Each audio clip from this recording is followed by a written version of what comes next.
আল্লাহ রাব্বুল আলামিন জবাবে বলেন, কাল্লা লা ওয়াজারাইলা রাব্বিকা ইয়াউমাইযিনিল মুস্তাকার।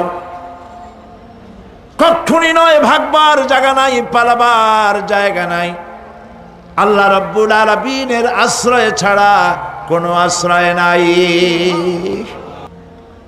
এই বিভীষিকাময় দৃশ্য হয়ে যাবে, সব মরে যাবে, কেউ বাঁচবে না।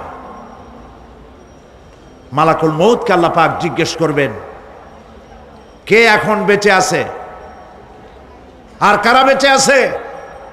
তিনি বলবেন, হযরতে জিবরাইল, হযরতে মিকাইল, হযরতে ইসরাফিল। আল্লাহ পাক নির্দেশ করবেন, এদের জান কবজ করো। ইসরাফিল, মিকাইল জান কবজ হবে। হযরতে জিবরাইল আমিন শাদীদুল কুওয়া, প্রচন্ড ক্ষমতা আল্লাহ তাকে দান করেছেন, সুবহানাল্লাহ বলেন। দুনিয়ার সব নবীদের কাছে বাণী বহন করে নিয়ে আসছেন পূর্ণ অথেন্টিসিটির সাথে, সুবহানাল্লাহ। আল্লাহ পাক যাকে বলেছেন রূহুল আমিন, নবী করিম সাল্লাল্লাহু আলাইহি সাল্লামের মেরাজের রাত্রে যে কথা বলা হয়েছে, ওয়ালাকাদ রাহু বিল উফুকিল মুবিন, পশ্চিম দিক বলয় তিনি যে দেখতে পেয়েছিলেন, তাফসীর বলছে হযরতে জিবরাইলের পূর্ণ আকৃতিতে নবী করিম সাল্লাল্লাহু আলাইহি সাল্লাম তাকে দেখতে পেয়েছিলেন।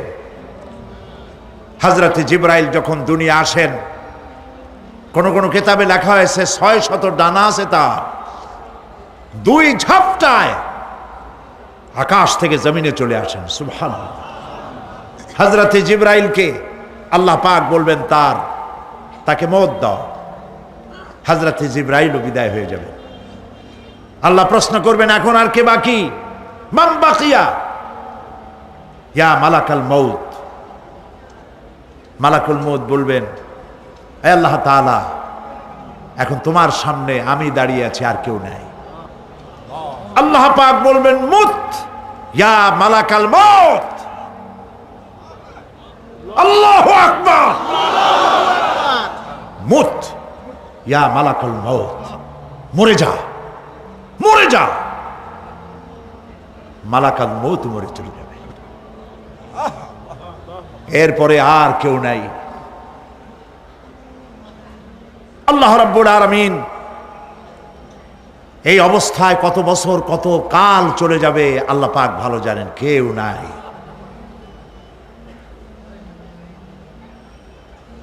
আজকের রাজত্ব কার? আল্লাহ প্রশ্ন করবেন, আজকের রাজত্ব কার? আল্লাহ পাক আওয়াজ দিবেন, বলবেন, আজকের রাজত্ব কার?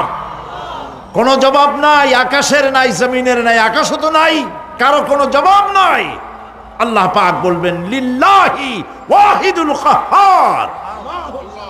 আজ একমাত্র রাজত্ব হচ্ছে পরাক্রমশালী আল্লাহ রাব্বুল আলামিনের।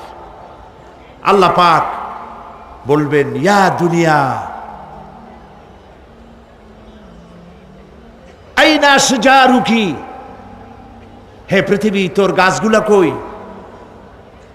ইয়া দুনিয়া আইনা জিবালুকি, হে পৃথিবী তোর পাহাড়গুলা কই? আইনাল জব্বারিন, স্বৈরাচারেরা কোথায়? কারো কোনো জবাব হবে না। আল্লাহ পাক এরপরে আবার মানুষগুলিকে জিন্দা করবে, সুবহানাল্লাহ। ওয়া ইযাল কুবুরু বু'সিরাত, যা কিছু মাটির মধ্যে লুক্কায়িত ছিল সবগুলি আল্লাহ পাক বের করে নিয়ে আসবেন। হাসরের ময়দান হবে, উপস্থিত হবে সমস্ত মানুষ, কেউ পলায়ে থাকতে পারবে না কোথাও।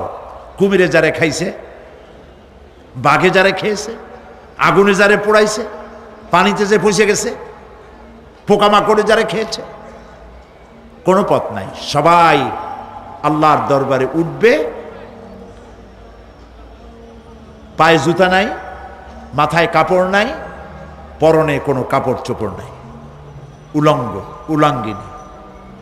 উম্মুল মুমিনিন হযরতে আয়েশা সিদ্দিকা রাদিয়াল্লাহু তাআলা আনহা নবী করিম সাল্লাল্লাহু আলাইহি সাল্লামের জবান মোবারকে এটা শুনে কেঁদে ফেললেন, বললেন, ইয়া রাসূলুল্লাহ, আমারও কি সেই অবস্থা হবে? তিনি বললেন, হ্যাঁ। উম্মুল মুমিনিন বললেন, ইয়া রাসূলুল্লাহ, তখন কি আমার শরম হবে না? আল্লাহর নবী বললেন, কিয়ামতের এই বিভীষিকাময় দৃশ্য দেখে মানুষের দিকে তাকাবার কোনো হুঁশ থাকবে না। সব মানুষ উপরের দিকে তাকায় থাকবে, নিচে তাকাবার কারো কোনো ক্ষমতা থাকবে না। মানুষ অস্থির হয়ে যাবে। সেই হাসরের ময়দান বিচারক আল্লাহ রাব্বুল আলামিন প্রত্যেকটি মানুষকে তার কৃতকর্মের জন্য হিসাব দিতে হবে। আল্লাহ রাব্বুল আলামিন বলেন, পরকালীন জীবনের ব্যবস্থাপনাটা কেমনে হবে শোনো। ইন্নাস সামআ ওয়াল বাসারা ওয়াল ফুআদা কুল্লু উলাইকা কানা আনহু মাসউলা। কিয়ামতের দিন প্রত্যেকটি মানুষকে তার শ্রবণ সম্পর্কে, তার দৃষ্টি সম্পর্কে, আর অন্তঃকরণের কল্পনা সম্পর্কে প্রত্যেকটি ব্যাপারে আল্লাহ পাক জিজ্ঞাসা করবেন। কান দিয়েছিলাম, কি শুনেছ?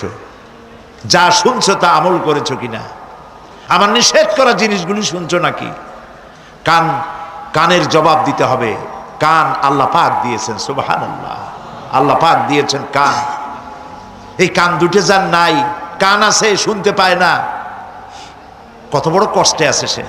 মানুষে চিল্লায় কথা কয়, সে বুঝেই না। আছে না এমন? এই কানের সম্পর্কে প্রশ্ন করা হবে, শ্রবণ সম্পর্কে, দর্শন সম্পর্কে প্রশ্ন করা হবে।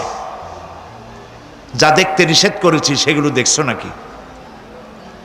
এর শুকরিয়া আদায় করেছো নাকি? দুটি চোখ, এর শুকর আদায় করা কি সম্ভব ভাই? আদায় করা সম্ভব? এই দুটি চোখ যদি না থাকতো, আমার গর্ভধারিণী মাকে দেখতে পারতাম না।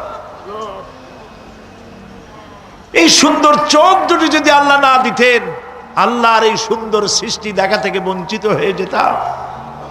আল্লাহকে বলি, মনিব, হে বিশাল আকাশের মালিক, তুমি দয়া করে না চাইতে আমাদের শরীরে যা দিছো নিয়ামত, মৃত্যুর আগে ছিনায় নিও না। দুটি চোখের শকর আদায় করতে পারবো না। চোখের মধ্যে পানি আছে, কান্নার পানি না, সবসময় চোখে পানি আছে।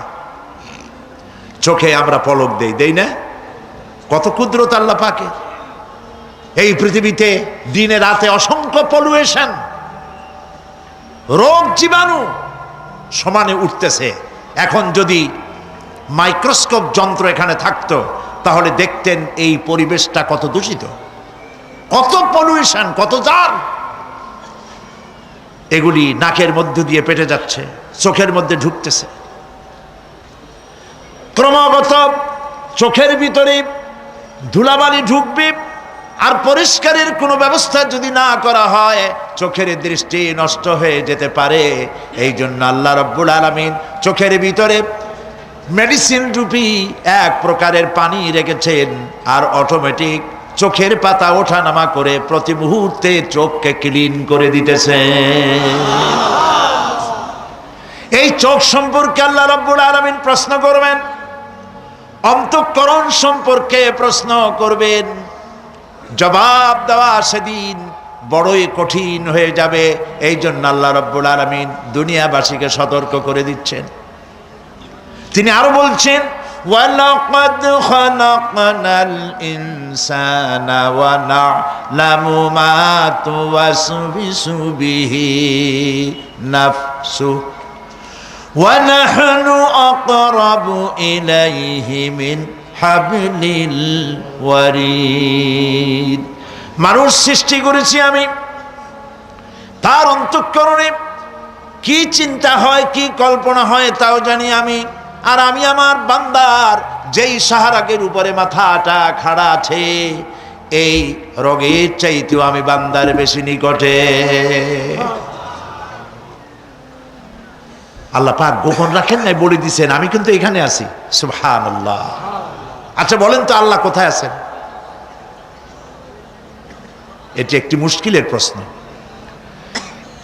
সাধারণত লোকেরা বলে আল্লাহ সব জায়গায় আছে। এই কথা, এই জবাব সঠিক নয়। আকীদা সাফ হতে হবে। আল্লাহ সব জায়গায় আছে এই কথা সঠিক নয়। যদি আল্লাহ সব জায়গায় থাকেন তাহলে দুনিয়ার সব জায়গা ভালো না, কিছু কিছু খারাপ আছে। তাহলে খারাপ জায়গায়ও থাকতে হয়। নাউযুবিল্লাহ বলেন। আল্লাহ কোথায় আছে এই প্রশ্ন আল্লাহরই করি। সওয়ালে মুকাদ্দারের জবাব, পৃথিবীর মানুষ আল্লাহকে প্রশ্ন করবে তুমি কোথায় আছো। রব্বুল আলামিন প্রশ্ন করার আগে জবাব দিয়ে দিয়েছেন, আর রাহমানু আলাল আরশি ইস্তাওয়া। আল্লাহ পাক আরশে আজিমে আছেন। কোথায় আছেন বলে? এক আঙ্গুল আকাশের দিকে উঁচু করে বলেন আল্লাহ কোথায় আছেন? আরশে আজিমে আছেন। সুবহানাল্লাহ। তবে আরশে আজিমে আছেন যে অবস্থা এমন নয় যে তিনি সাংঘাতিক রকমের কুয়াশার কারণে বাংলাদেশে কি হইতেছে তা দেখতে পান না। সে আল্লাহ রাব্বুল আলামিন সব কথা পরিষ্কার করে বলেছেন আমি তোমার ঘাড়ের কাছে। তার মানে আল্লাহর ইলম, তার নজর, তার সামা এবং তার বসর, তার দেখা, তার শোনা, তার ইলম সবটা আমাকে ঘিরে আছে, আমি তার বাইরে নাই। আল্লাহ মানুষকে সতর্ক করতেছেন,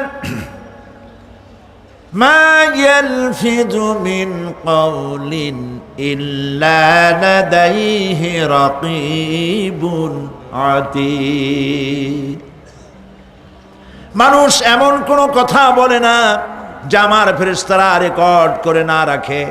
যা করো তাও লেখা হয়, যা বলো তাও লেখা হয়ে যায়। দুনিয়ায় গোয়েন্দা বিভাগ আছে, আমার দেশে গোয়েন্দা বিভাগ আছে না? কি নাম কত দুই একটা আন্দাজে কইলো আছে। CID, DIB, DFI, army intelligence, কত রকম গোয়েন্দা আছে, কত বাহিনী আছে আপনি টের পাবেন না। পাগড়ি একটা বান্ধি আপনার সামনে বসা, আপনি বুঝবেন না যে আপনার আমলনামা রেকর্ড করতেছে ওখানে বসে। আপনি তো মনে করেছেন দরবেশ সাহেব 6 সেল্লা দিয়ে আসছে, কিন্তু তিনি গভর্নমেন্ট অফিসার, আপনার সর্বনাশ করতেছে, আপনি টের পাচ্ছেন না। এই যে যদি মানুষের রাষ্ট্র ঠিক রাখার জন্য দুনিয়ার সরকারের দরকার হয়, তাহলে আল্লাহ পাকের এই বিশাল সাম্রাজ্য রক্ষা করার জন্য আল্লাহর গোয়েন্দা বিভাগ নাই? আল্লাহ রাব্বুল আলামিন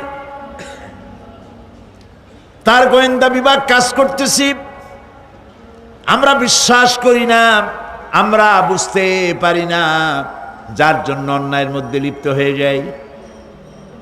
একবার আমি লন্ডন থেকে, লন্ডন শহরে রাত্রে যাচ্ছি, রাত 2টা-2:30 হবে। প্রতিমধ্যে রেড সিগন্যাল জ্বলল, গাড়িটা থামায় দিল, সামনে আর গাড়ি টাড়ি নেই। আমি ড্রাইভারের বললাম যে গাড়ি টাড়ি তো নাই সামনে, আমরা তো ইচ্ছা করলে যেতে পারি। ড্রাইভার বলল পারি, কিন্তু যাব না। কেন যাবেন না? বলল যে এই সিগন্যালের সাথে ক্যামেরা আছে, অটোমেটিক ক্যামেরা। আমি যদি এখান থেকে এটাকে ক্রস করি তাহলে আগামীকাল কোর্ট থেকে আমার নামে চিঠি আসবে। রাত 2:45, এই রঙের গাড়ি, এত নাম্বার গাড়ি, এবং আপনার চেহারা শরীফ এই, আপনি রাত 2:45 সময় রেড সিগন্যাল অমুক এলাকা থেকে ক্রস করেছেন, মেহরবানি করে কোর্টে আসেন আর জরিমানা দিয়ে যান। এই লোকটি এইখানে ক্যামেরা আছে এটা চোখে দেখছে, সেই জন্য বিশ্বাস করলো।